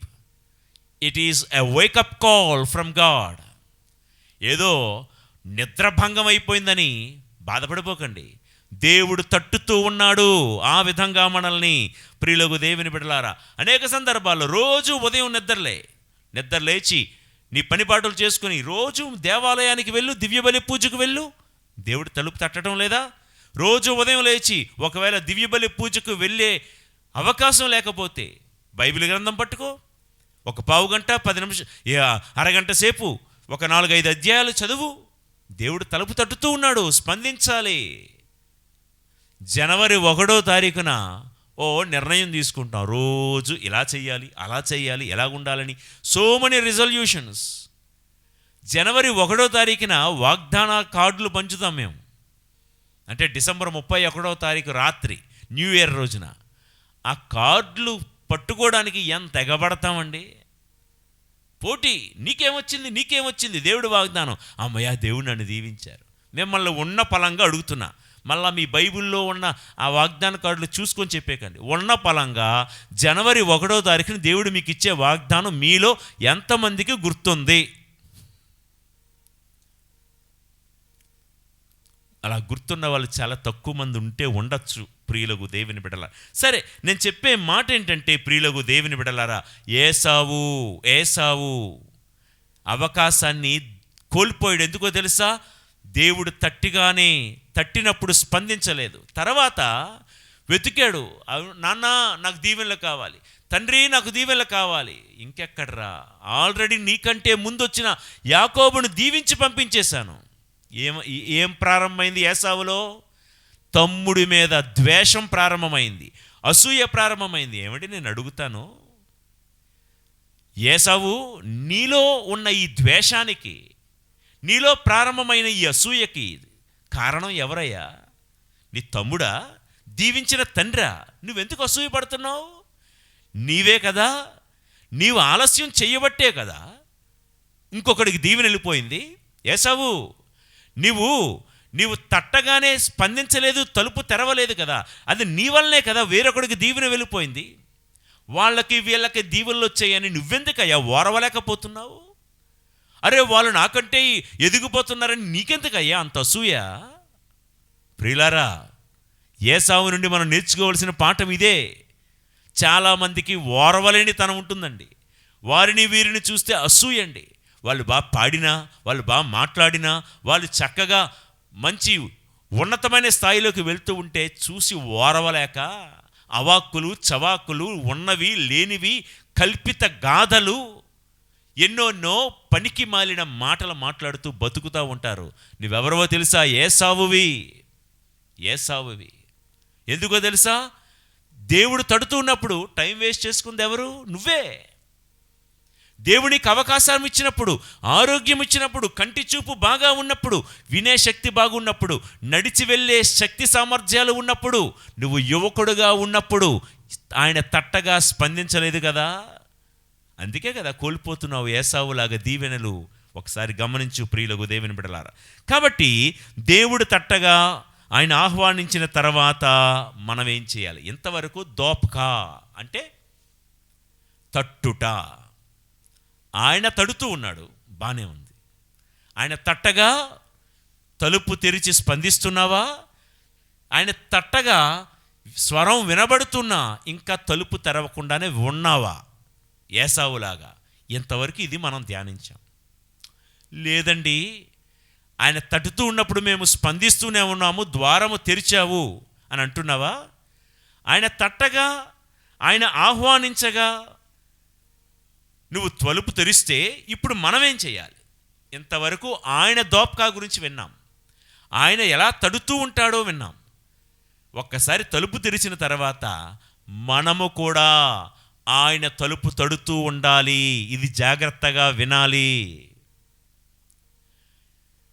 ఆయన మన తలుపు తడుతూ ఉన్నాడు, ఇది దోప్కా. తలుపు తెరిచిన తర్వాత మనమేం చేయాలో తెలుసా? మన పని ఏంటో తెలుసా? ఆయన తలుపు తడుతూ ఉండాలి. ఇదే దోప్కా. ఈ నిరీక్షణ యాత్రలో, ఈ జూబిలీ యాత్రలో ప్రతిదినం ప్రతి క్షణం ఆయన తలుపు తట్టేవారముగా మనం మారాలి. దోప్కా అనే ప్రాంతంలో ఇజ్రాయేలీయులను ఈ 7th స్టేషన్లో ఆపి దేవుడు నేర్పిస్తున్న పాఠం ఏంటో తెలుసా? ఇజ్రాయేలీయులారా, మీరు ప్రయాణిస్తున్న మార్గం సులువైన మార్గం కాదు, శ్లేవ మార్గం. ఈ ఎడారిలో ఎటు నుండి ఏ క్రూర మృగం వస్తుందో, ఏ టక్కరి జిత్తుల నక్క మిమ్మల్ని వెంటాడుతూ ఉందో, ఏ విషసర్పాలు మిమ్మల్ని కాటేయడానికి పొంచి ఉన్నాయో జాగ్రత్త సుమీ. ఈ భయంకరమైన వాతావరణాల గుండా మిమ్మల్ని కాపాడాలి అంటే దేవుడొక్కడే కాపాడగలడు. కాబట్టి ఈ యాత్రలో ప్రతి దినం ఆయన తలుపు తడుతూ ఉండండి. మత్తయి 7:7లో మనం విన్నాము, అడగండి మీకు ఒసగబడును, వెతకండి మీకు దొరుకును, తట్టండి మీకు తెరవబడును. తట్టుతూ ఉండండి అంటే ప్రార్థన ద్వారా. ప్రార్థన దోపకా అంటే తట్టుట అంటే మనం ఏం చేయాలి? ప్రార్థన ద్వారా ఆయన్ను తడుతూ ఉండాలి. ప్రార్థన ద్వారా పరలోకపు తలుపు ప్రతిరోజు తట్టుతూ ఉండాలి. అప్పుడు నీవు వెతుకుతున్నదేమిటో నీ వాకిట వద్దకు దేవుడు తీసుకుని వస్తారు. ప్రార్థన లబలబా లబలబా డబడబా డబడబా ప్రార్థన చేయడం కాదండి. మీరు అన్యుల వలె అనేకమైన వ్యర్థ పదములతో ప్రార్థించవలదు. మరి ప్రార్థన ఏం చేయాలి, ఎలా చేయాలి? ఒక 2-3 విషయాలు మీతో పంచుకుంటాను. నెంబర్ 1, అత్యాసక్తితో ప్రార్థించు. అత్యాసక్తితో ప్రార్థన చేయాలి. అపోస్తుల కార్యాలు 12వ అధ్యాయము 12-13 వచనాలు చదువుతాను, వినండి. అతడు అట్లు తెలుసుకొని మారు పేరు గల యోహాను తల్లియగు మరియమ్మ ఇంటికి పోయెను. అక్కడ చాలామంది ప్రజలు చేరి ప్రార్థించుచుండిరి. పేతురు బయట గుమ్మం వద్ద తలుపు తట్టుచుండగా రోదా అను సేవకురాలు తలుపు తీయుటకు వచ్చెను. ఆమె పేతురు కంఠస్వరమును గుర్తించి పట్టరాని సంతోషముతో తలుపు తెరవకయే మరలాలోనికి పరిగెత్తుకుని పోయి పేతురు బయట తలుపు వద్ద నిలవబడి ఉన్నాడని తెలియజేసెను. ప్రియులారా, మనము ప్రార్థన ద్వారా ప్రతిరోజు పరలోకపు తలుపు మనం తడుతూ ఉంటే, పరలోకపు గవిని ద్వారాన్ని మనం తట్టుతూ ఉంటే, నువ్వు వెతుకుతున్నదేమిటో దేవుడు నీ గడప వద్దకే తీసుకుని వస్తారు అని చెప్పాను. వాక్యం వింటున్న నా ప్రియమగు దేవుని బిడ్డలారా, ఈ యాత్రలో, ఈ ప్రయాణంలో మీరు ఏం వెతుకుతున్నారు? ఆరోగ్యాన్నా? బిడ్డల వివాహం కోసమా? కుటుంబంలో ఉన్న సమస్యలు పరిష్కారం అవ్వాలని మీరు వెతుకుతున్నారా? మీ బిడ్డల యొక్క సెటిల్మెంట్ కోసం, అంటే ఉద్యోగ అవకాశాల కోసం మీరు వెతుకుతూ ఉన్నారా? ఏళ్ల తరబడి కోర్టులో ఉన్నటువంటి ఆ కేసులు ఒక కొలిక్కి రావాలని మీరు వెతుకుతూ ఉన్నారా? మీ ఆస్తి తగాదాలన్నీ కూడా పరిష్కారం అవ్వాలని వెతుకుతూ ఉన్నారా? మీ కుటుంబంలో ఉన్న మనస్పర్ధలు, తోడబుట్టిన వాళ్ళ మధ్య ఉన్న పొరపచ్చాలన్నీ తొలగిపోవాలని మీరు వెతుకుతూ ఉన్నారా? మీరు తట్టుతూ ఉన్నారా? మీరు వెతుకుతున్నదేమో మీ ఇంటి ద్వారం వద్దకు తీసుకుని వచ్చే శక్తి, సమర్థత కేవలము ప్రార్థనకు మాత్రమే ఉంది. కానీ మనం ఏం చేయాలో తెలుసా? అత్యాసక్తితో ప్రార్థన చేయాలి. ఇప్పుడు మనం చదువుకున్న అపోస్తుల కార్యాలు 12వ అధ్యాయంలో హేరోదు పేతురు గారిని చెరసాలలో వేయించేశాడు. చెరసాలలో మా నాయకుడు, బోధకుడు ఉన్నాడు అని గుర్తించిన ఆది సంఘం కొంతమంది భక్తులు, ఇదిగో మార్కు అని మారు పేరు గల యోహాను తల్లియగు మరియమ్మ అనే ఆ తల్లి ఇంటిలో సమావేశమయ్యారు. ప్రేయర్ మీటింగ్ పెట్టుకున్నారు అనుకుందాం, మనకు అర్థమయ్యే భాషలో చెప్పాలంటే. ప్రేయర్ మీటింగ్ పెట్టుకొని ఎడతెగక ప్రార్థన చేస్తూ ఉన్నారు. ఎవరి కోసం? దేవా, మా నాయకుడైన పేతురుని విడిపించు. పేతురుని చెరసాలలో పెట్టారు. దేవా, ఎలాగైనా మా నాయకుడిని మా ముందుకు తీసుకొనిరా, మా దగ్గరకు తీసుకొనిరా, చెరలో నుండి విడిపించు, మా ముందుకు తీసుకొనిరా అని అందరూ ప్రార్థన చేస్తుంటే ఆ ఇంటిలో రోదా అనే ఒక అమ్మాయి ఉంది ప్రార్థనా గుంపులో. రోదా అంటే రోజా అని అర్థం. మన తెలుగులో అనువదించాలంటే రోదా అంటే రోజా. వెంటనే ప్రార్థన చేస్తున్న ఆమె ఏంటంట,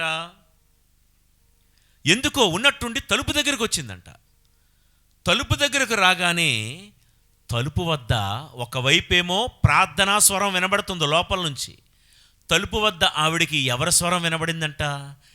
ఏ పేతురు విడుదల కోసమైతే అత్యాసక్తితో సంఘమంతా ఒక చోట చేరి ప్రార్థన చేస్తున్నారో ఆ పేతురు వాళ్ళ ఇంటి గడప దగ్గరే ఉన్నారంట, ద్వారం వద్ద. ఆమె గబగబాలను వెళ్ళి, ఇదిగో మనం ఏ పేతురు విడుదల కోసమైతే ప్రార్థన చేస్తున్నామో దేవుడు మన పేతుర్ని ఆ చెర అనే ద్వారం నుండి విడుదల చేసి మన ఇంటి గడప దగ్గర దేవుడు నిలబెట్టాడు పేతుర్ని. ప్రియులారా, నేను చెప్పే పాఠం ఇదే. మనము తలుపు తడితే మనము ఏం కోరుకుంటున్నామో వాటిని మన ఇంటి గడప దగ్గరకు తీసుకుని వస్తాడు దేవుడు. ఏ పేతురు కోసం ప్రార్థన చేశారో ఆ పేతురుని ఎక్కడో ఆ మూల సందులోనో ఈ మూల వీధిలోనో పెట్లా, ప్రార్థన చేసే ఇంటి ద్వారం వద్ద దేవుడు నిలబెట్టాడు. నువ్వు దేనికోసం ప్రార్థన చేస్తున్నావో ఆ అవకాశాలన్నీ నీ ఇల్లు వెతుక్కుంటూ నీ ఇంటి గడప దగ్గరకు రావాలంటే ప్రతి క్షణం ఆయన తలుపు తడుతూనే ఉండు. పేతురు ఒక చెరలో ఉన్నాడు. చెరలో ఉన్న పేతురును దేవుడు విడిపించాడు. నువ్వే చెరలో ఉన్నావో ఈరోజు నాకు తెలియదు. మీ కుటుంబ సభ్యులు ఏ చెరలో ఉన్నారో, ఏ బందీఖానాలో మీరున్నారో, త్రాగుడో, జోదమో, అపవిత్రతో, లేజినెస్, సోమరితనం, మొండితనం, మొరటితనం, మూర్ఖత్వం కొంతమంది ఉన్న చెర. కొంతమందికి గుండె చాలా రాయిగా మారిపోతుంది, కఠినత్వం అనే చెర. ఎంత చెప్పినా మారని తత్వం, మూర్ఖత్వం అంటారు దీన్నే.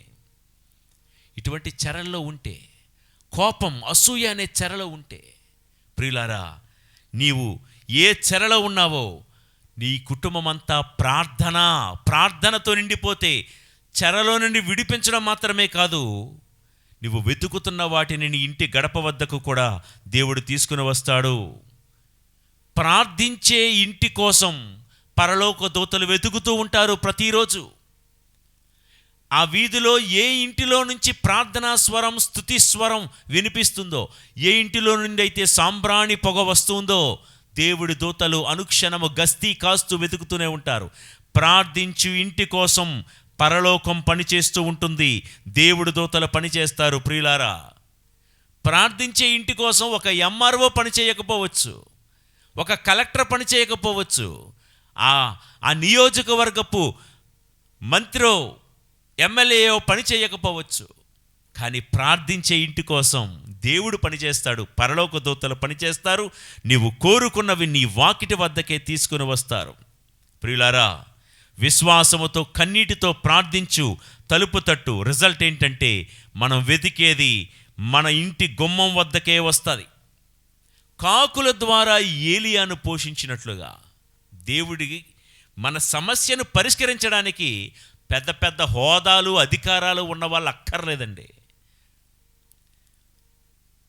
ఒక చోట ప్రాంతాలు, వ్యక్తులు అవసరం లేదు. ఒక చోట దేవాలయం నిర్మించడం కోసం సాయిల్ టెస్టు, మిగతా అన్ని కార్యక్రమాలు అయినాయి. కానీ పర్మిషన్ కోసం కలెక్టర్ దగ్గర నుంచి, అక్కడ ఉన్నటువంటి పంచాయతీ లేకపోతే కార్పొరేషన్ నుంచి పర్మిషన్ రావాలి, క్లీన్ పర్మిషన్ రావాలి.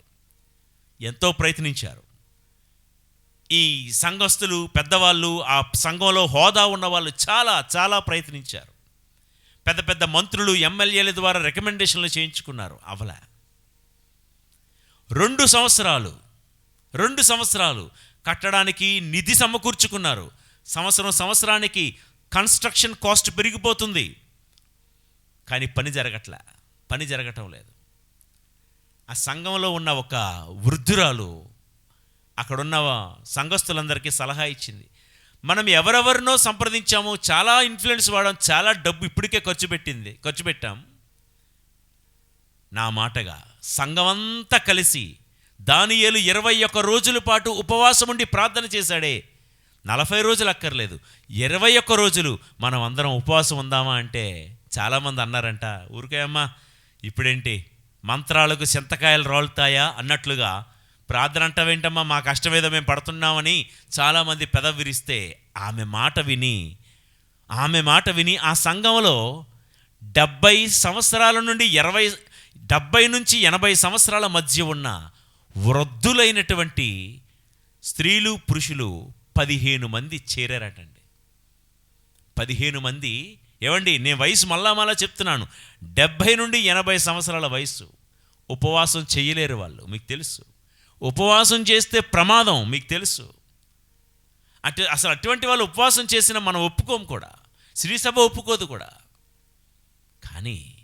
కానీ ఈ 15 మంది స్త్రీ పురుషులైన వృద్ధులు ప్రతిరోజు ఒక చోట చేరి దేవాలయంలో ఒక్క పూట మాత్రమే భోంచేస్తూ దేవా, మేము నిలుచున్న ఈ చోటులో ఒక దేవాలయాన్ని చూడాలని మేము ఆశపడుతున్నామయ్యా. 2 సంవత్సరాలుగా ఎన్నో కష్టాలు, ఎన్నో ప్రతిబంధకాలు, ఎన్నో ఆటంకాలు వస్తున్నాయ్యా. నీ చిత్తమైతే మేము ఎవరి దగ్గరికి వెళ్తామయ్యా? నీవే మా ముందున్న ప్రశ్నలకు జవాబులు ఇవ్వు, నీవే మా సమస్యలకు పరిష్కారం చూపించు. మేము తట్టని తలుపు లేదయ్యా. మంత్రుల దగ్గరికి వెళ్ళాం, ఎమ్మెల్యేల దగ్గరికి వెళ్ళాం, పెద్ద పెద్ద అధికారాలు, ఇన్ఫ్లుయెన్స్ ఉన్న వాళ్ళందరి దగ్గరికి వెళ్ళాం. చెప్పుకోకూడదు కానీ ఎక్కడెక్కడ డబ్బు ఖర్చు పెట్టాలో కూడా అక్కడ ఖర్చు పెట్టారు. ప్రియులారా, ఎక్కడ ఏది జరగలేదు అని ప్రార్థన చేశారు. దేవా, నీవే మాకు దిక్కని. ఎస్తేరు తల్లి ప్రార్థన చేసింది కదా, దిక్కులేని నాకు నీవు ఒక్కడివే దిక్కు అని ప్రార్థన చేసింది ఎస్తేరు తల్లి. అలా ప్రార్థన చేస్తే 15వ రోజు ఒక ఆయన వచ్చాడు. అటుగా వెళ్తున్నాడంట. వీళ్ళు వృద్ధులందరూ ప్రార్థన చేస్తుంటే విన్నాడంట. ఏమండి, మీరేంటండి, ఏం ప్రార్థన చేస్తున్నారంటే, ఇదిగో అండి పలానా. వాళ్ళు అడిగారంట, మీరేం చేస్తున్నారండి? నేను పలానా ఆఫీసులో గుమస్తా పని చేస్తున్నాను, ప్యూన్. ప్యూన్గా పనిచేస్తుంటే ఆ 15 మందిలో ప్రార్థనా పరులే కానీ కొంతమంది అనుకున్నారంట కలెక్టర్ల ద్వారానే పని అవ్వలేదు, ప్యూన్ ద్వారా ఏమవుతుందని మళ్ళా ప్రార్థన చేయడం మొదలెడుతుంటే మొదట్లో ఉపాయం ఇచ్చినటువంటి ఆ స్త్రీ చెప్పిందంట, ఏలియా ఆకలితో ఉంటే దేవుడు దూతలను పంపలే, కాకిని పంపాడు. ఏమో ప్రార్థన చేస్తున్న మన ఇంటి గుమ్మం దగ్గరికి దేవుడు ఈ కాకిని పంపాడేమో. బిడలారా, కాకి వచ్చిందో, రండి ఈ కాకి ఏం చెప్తుందో విందాం అని ఈ 15 మంది ఆ క్లర్క్ ముందు కూర్చొని ఇదయ్యా మా సమస్య అని చెప్తే ఒక 10 నిమిషాలు ఆలోచించాడంట. అమ్మా, మీ ఈ స్థలం యొక్క జాగా, మీ ప్లాన్ అవన్నీ ఉన్నాయా అంటే మా దగ్గర లేవండి, అవన్నీ కూడా మా సంఘం పెద్దల దగ్గర ఉంటాయి, అవి జెరాక్స్ కాపీలైనా ఇప్పించగలరా అంటే సరేనండి జెరాక్స్ కాపీ మా దగ్గర ఉందని చెప్పి తీసుకొని ఇచ్చారంట. ఆయన పట్టుకొని వెళ్ళాడు, ఉదయం వెళ్ళాడు, సాయంత్రానికి చర్చ్ పర్మిషన్ గ్రాంటెడ్ అని కలెక్టర్ దగ్గర నుంచి, ఆ జిల్లా ఎస్పీ దగ్గర నుంచి, మిగతా పెద్ద పెద్ద అధికారుల దగ్గర నుంచి అంతా కూడా వచ్చి పర్మిషన్ ఈజ్ గ్రాంటెడ్ అనే ప్యూన్ తీసుకొని వచ్చి ఇచ్చాడంట. ప్రియులకు దేవుని బిడ్డలారా, ఎట్టా జరిగింది ఇది? ఎవరి ద్వారా జరిగింది? ఎవరి ఇన్ఫ్లుయెన్స్ ద్వారా జరిగింది? దేవుడు ఆకలితో ఉన్న ఏలియా వద్దకు కాకిని పంపినట్లుగా 15 రోజులుగా కడుపు చంపుకొని నిద్ర మానుకొని ప్రార్థిస్తున్నటువంటి ఆ 15 మంది వృద్ధుల ప్రార్థనా సమూహం వద్దకు దేవుడు ఎవరిని పంపాడో తెలుసా? ఒక క్లర్క్ను పంపించాడు. ఉదయం సమస్య చెప్పుకుంటే అదే గడప దగ్గరికి సాయంత్రం కల్లా పని అయిపోయింది. ఎట్లా? ఏమో నన్ను అడక్కండి, నాకు తెలియదు. నాకు తెలిసిందల్లా ఒకటే, prayer is the only key that unlocks every door. Prayer is the only key which can unlock every door. ప్రార్థన అనే తాళపు చెవి ప్రతి ద్వారాన్ని తెరవగలదు, ప్రతి ద్వారాన్ని తెరవగలదు. Money makes many things, prayer can make everything possible. కాబట్టి ప్రియులకు దేవుని బిడలారా, దోపక ఆయన మన హృది తలుపులు తడుతూ ఉన్నాడు వాక్యము ద్వారా.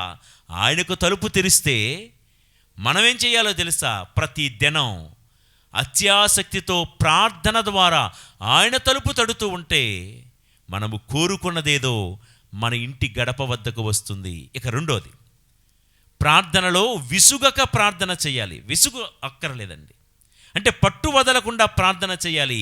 ప్రే వితౌట్ సీజింగ్. లూకా సువార్త 11వ అధ్యాయం అంతా చదవబోవటం లేదు. 5వ వచనం నుండి 13వ వచనం వరకు అక్కడ జరిగింది ఏంటంటే, అర్ధరాత్రి వేళ ఒకడి ఇంటికి తన స్నేహితుడు వచ్చాడంట అతిథిగా. మిత్రమా, నీవు నాకు 3 రొట్టెలు బదులిమ్ము, నా స్నేహితుడు ప్రయాణమైపోవచ్చు నా ఇంటికి వచ్చి ఉన్నాడు అంటే ఆయన అంటాడంట లోపల నుంచి, రే బాబు అర్ధరాత్రి వచ్చావేంటి, అందులో నా పిల్లలు నా పక్కనే పడుకొని ఉన్నారు, నీకు రొట్టెలు ఏమైనా కావాలంటే రేపు ఇస్తాను రా అంటే, లేదు లేదు లేదు నాకు ఇప్పుడే కావాలి రొట్టెలు. ప్రియులకు దేవుని బిడ్డలారా, అర్ధరాత్రి వేళ ఒక స్నేహితుడి తలుపు తట్టగా తట్టగా తట్టగా, మొదట్లో ఇప్పుడెందుకయ్యా తర్వాత అన్న ఆ స్నేహితుడు తట్టగా తట్టగా తట్టగా ఇక లేచి 3 రొట్టెలు ఇచ్చాడంట. ప్రియులారా, అర్ధరాత్రి తలుపు తట్టుతున్నది మీరు నేను. లేచి వచ్చి 3 రొట్టెలు ఇచ్చిన ఆ స్నేహితుడు ఎవరో తెలుసా? తన స్నేహితుడి కోసం ప్రాణాన్ని ధారపోయేవాడి కంటే గొప్ప ప్రేమ ఉన్నవాడు ఎవడూ లేడని చెప్పిన మన ఆరాధ్య దైవమైనటువంటి యేసు ప్రభువు. ప్రియులకు దేవుని బిడ్డలారా, ఈ లోకంలో ఉన్న స్నేహితులు అన్నీ బాగున్నప్పుడు దోస్తు మేరా దోస్త్ అని చక్కని పాటలు పాడతారు. మనకు అన్నీ బాగా ఉన్నప్పుడు ఫ్రెండ్షిప్ డే రోజు ఫ్రెండ్షిప్ బ్యాండ్లు కడతారు, మంచి గిఫ్ట్లు ఇస్తారు. అన్నీ బాగున్నప్పుడు నీకు నేను నన్రా, you are my best friend అని చెప్తూ ఉంటారు. ప్రియులారా, తర్వాత ఉంటారో మాయమవుతారో మీ అనుభవాలు బట్టి మీరే చెప్పండి, నాకు తెలియదు. కానీ మన అనుకూలతలోనూ ప్రతికూలతలోనూ, మన ఏ స్థితిలోనైనా ప్రతి దుర్దశలోనూ మనకు నిత్యము తోడుండే మన స్నేహితుడు, మన కోసం ప్రాణం అర్పించిన మన ప్రాణదాత, మన ఆరాధ్య దైవమైన యేసు ప్రభు. ఈ ఉపమానములో పదే పదే విసుగక ప్రార్థన చేస్తే స్నేహితుడు లేచి బయటకు వచ్చి 3 రొట్టెలు ఇచ్చాడంట. 3 రొట్టెలు.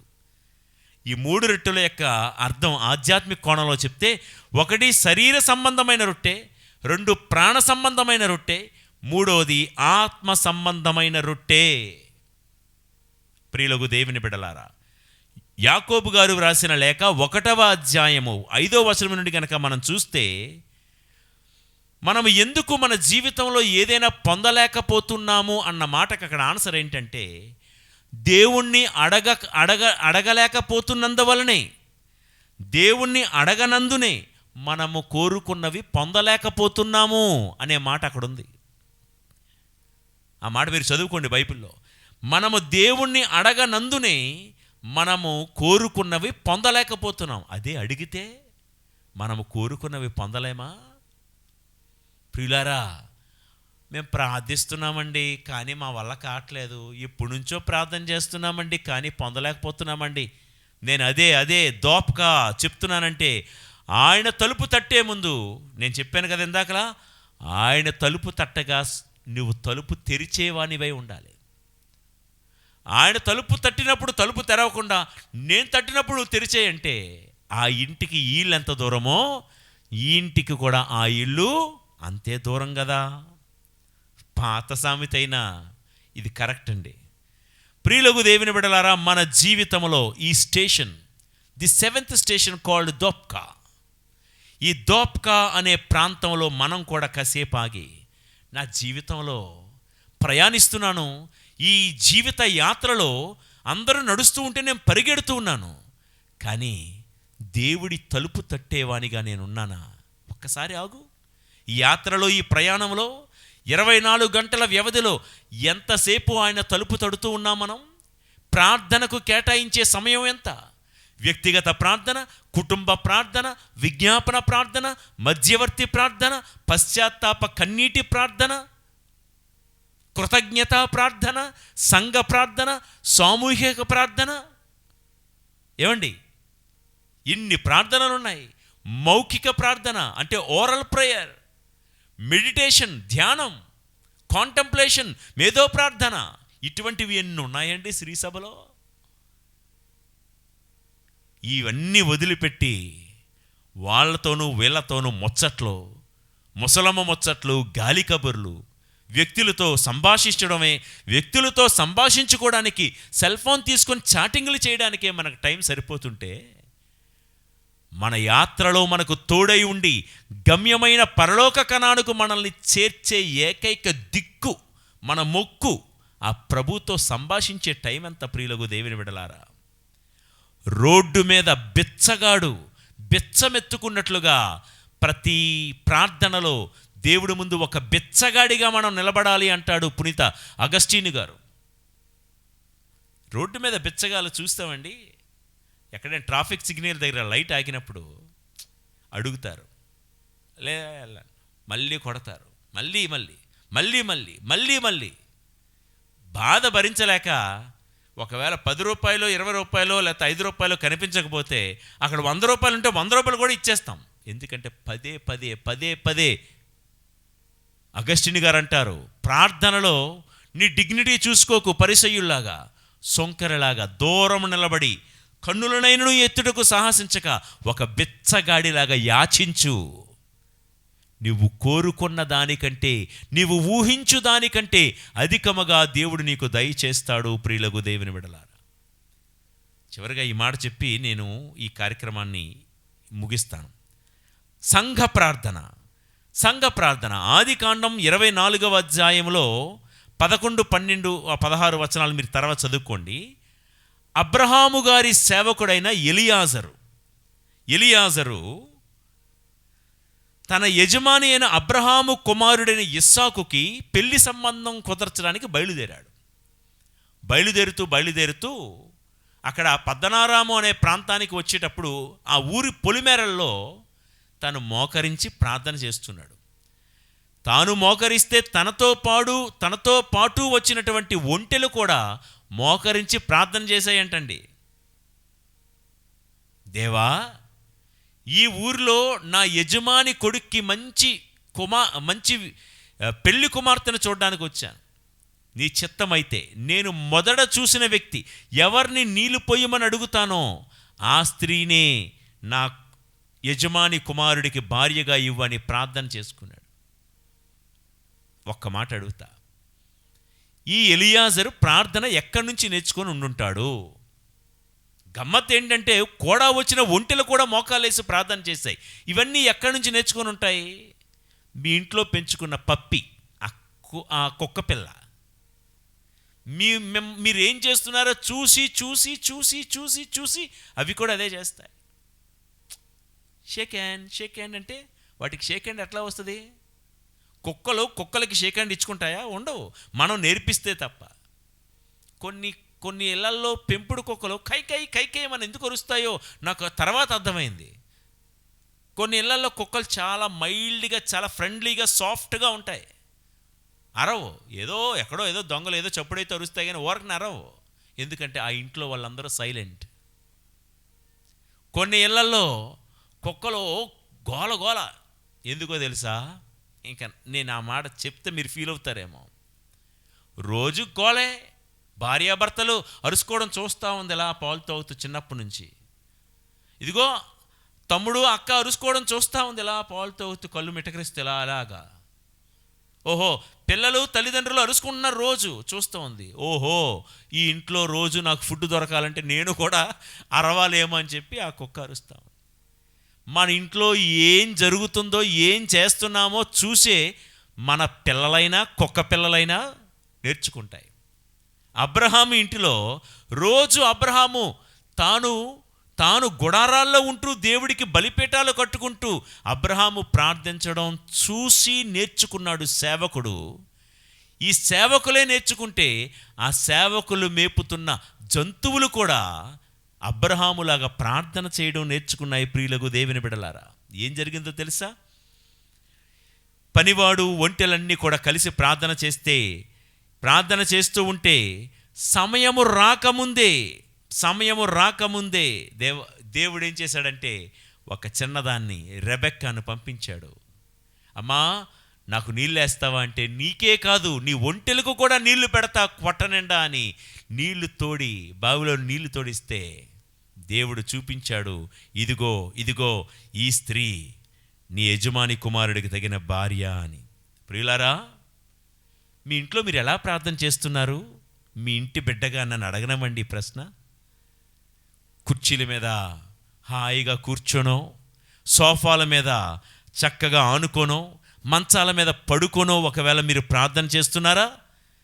ఎలియాజరు తన ఒంటెలతో కూడి మోకరించి ప్రార్థన చేశాడు. అందుకే వాకిట వద్దకే దేవుడు దీవెనలు తీసుకుని వచ్చాడు.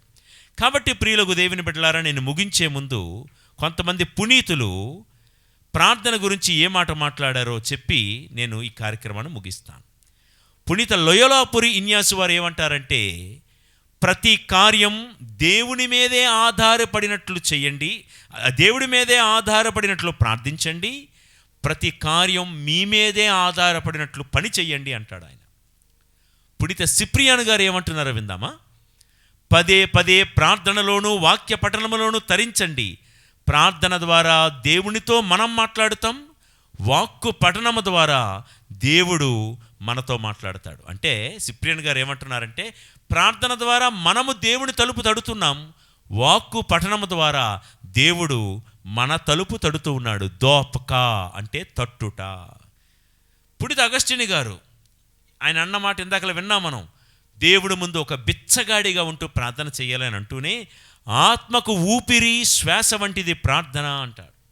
పునీత జాన్ క్రిసోస్టమ్ గారు ప్రార్థన మనలను దేవుని సహచరులుగా మార్చి దేవునితో ఐక్యముందేలా చేస్తుంది అని అంటున్నారు.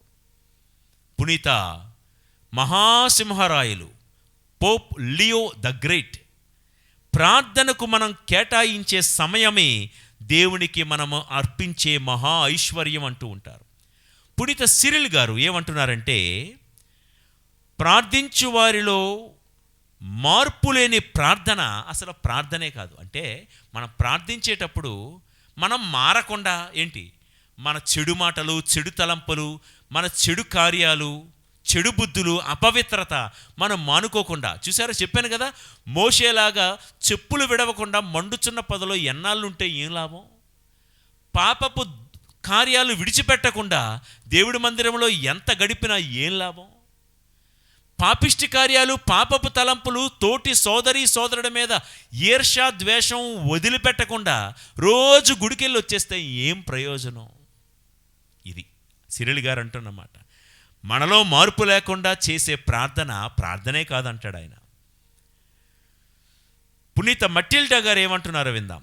ధ్యేయం లక్ష్యం లేని ప్రార్థన దిక్సూచు లేని నావ వంటిది.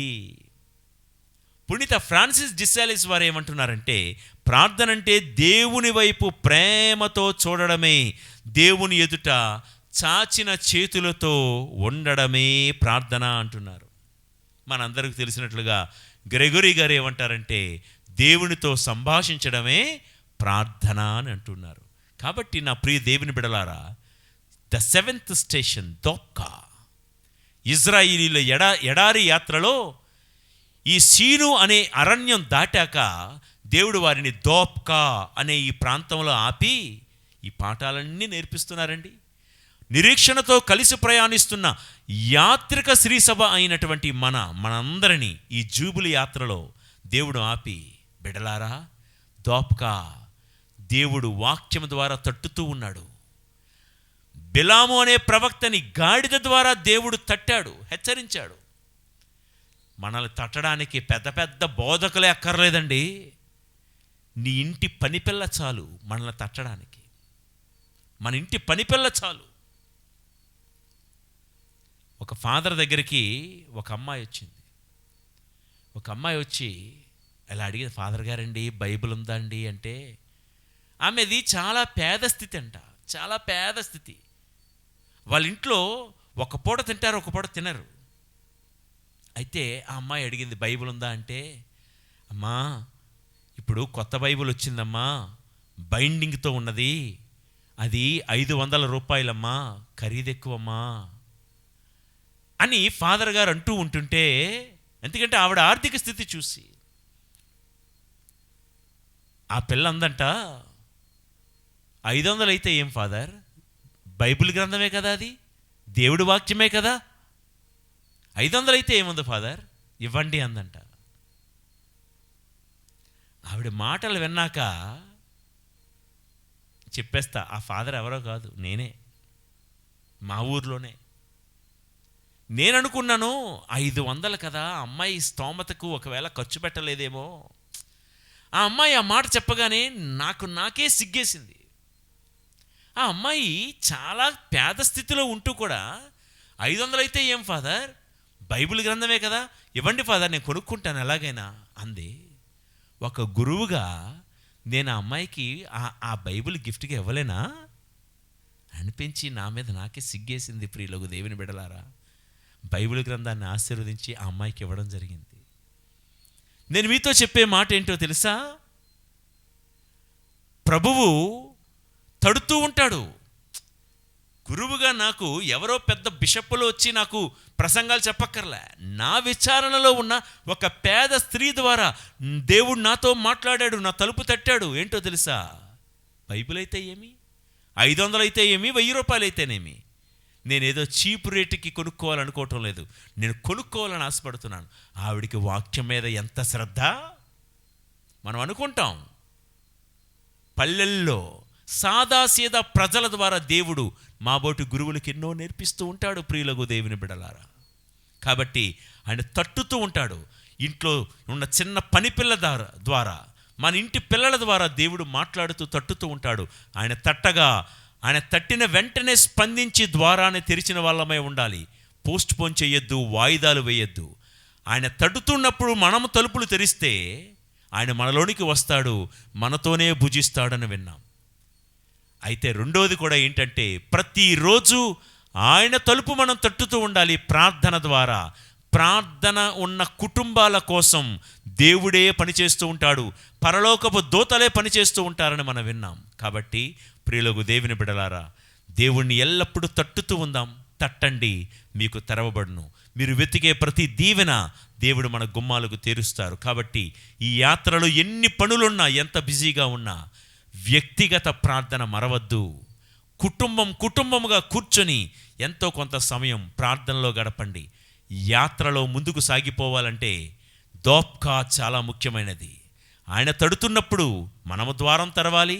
అప్పుడు ప్రార్థన ద్వారా మనము తడితే ఆయన కూడా ద్వారం తెరుస్తారు. మీరు నన్ను ఎంత అధికంగా ఆరాధిస్తారో అంత అధికంగా నేను మిమ్ము ఆదరిస్తాను, ఆశీర్వదిస్తానని అద్భుత శక్తిగల దివ్య బాలయేసు యొక్క స్వరం మనకు తెలుసు. అనుగుణంగా మన జీవితంలో ఈ యాత్రలో ఆయన తట్టేటప్పుడు తెరుస్తూ, మనం కూడా ప్రార్థన ద్వారా ఆయన ద్వారాన్ని అనుక్షణం తట్టేవారముగా ఉందాం. ఈ యాత్రా ప్రయాణంలో దేవుడు ఎల్లప్పుడూ మనకు తోడై ఉండి ముందుకు నడిపింతురుగాక. ఆమెన్. ప్రార్థించుదము. మహాపరిశుద్ధుడా మా దేవా తండ్రి, ఇజ్రాయేలీల ఎడారి యాత్రలో దోప్కా అనే ప్రాంతంలో ఆ ప్రజలను ఆపి తట్టుట అనే చక్కటి పాఠాన్ని మా అందరకు నేర్పినందుకు మీకు స్తోత్రాలు. మా నిరీక్షణ యాత్రలో, ఈ జూబిలీ యాత్రలో మేము వేసే ప్రతి అడుగులో కూడా వాక్యము ద్వారా, మీ స్వరము ద్వారా మీరు తట్టగానే తలుపు తెరిచే మంచి మనస్సును మాకు దయచేయండి.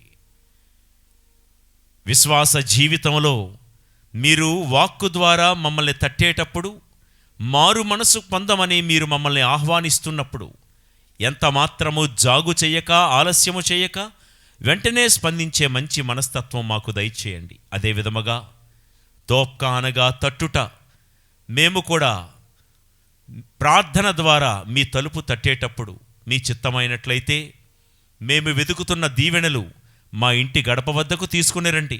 విసుగక, పట్టు వదలక ప్రార్థించే ప్రార్థనలో పట్టుదలను మాకు దయచేయండి. దేవా, వ్యక్తిగత, కుటుంబ, సంఘ ప్రార్థన మా దైనందిన జీవితంలో మేము అలవాటు చేసుకుంటూ, ప్రార్థన ద్వారా సాధించలేనిది ఏదీ లేదని, పరలోక ద్వారాన్ని తెరిచే ఏకైక తాళపు చెవి ప్రార్థనే అనే గుర్తింపు, కొనవిప్పు మా అందరకు దయచేయమని మా నాథుడైన యేసు పవిత్ర నామములో ఈ ప్రార్థన చేయుచున్నాము తండ్రి. ఆమెన్. ప్రభువు మీతో ఉందురుగాక. మీ ఆత్మతోనూ ఉండునుగాక. సర్వశక్తిగల సర్వేశ్వరుడు, పితా, పుత్ర, పవిత్రాత్మదేవుని దీవెనలు సర్వదా మీకు తోడై ఉండి మీ యాత్రలో నిత్యము మిమ్ము నడిపించి సర్వదా కాపాడుదురుగాక.